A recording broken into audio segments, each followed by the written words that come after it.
TLC were not happy in the 1990s.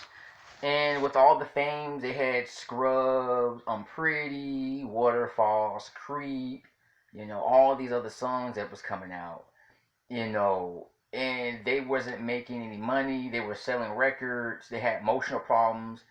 These girls grew up in very disturbed homes. They've been through enough. Especially Lisa Lopez. Lisa Lopez grew up going from school to school, being a half breed. I never say half breed, but she was mixed. Then Lisa Lopez had, her mother was Puerto Rican, her father was a black man, and her father was in the military. Her father was strict. Her father was also an alcoholic, I think.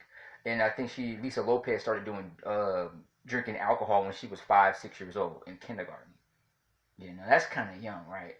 People start doing drugs when they're 13, or not drinking alcohol at 13, maybe 20, not at no 5 years old. I'm like, oh my gosh, it's abuse. So she had other mental abuse, physical, sexually abuse, probably. It was hinted that her father was probably more physically, sexually abusive to her. So it wasn't mentioned, but I'm pretty sure about it.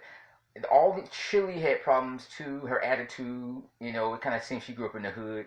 T-Boz grew up in the streets. All three of those girls, well, all three of the girls kind of grew up in the streets. They had a hard life. That's why they got along with each other. You know, um, but they were also upset because they were cheated because they wasn't making any money from their albums. Their albums was on the top of the charts, but then they wasn't making any money to show for it. That's why they were sad and upset.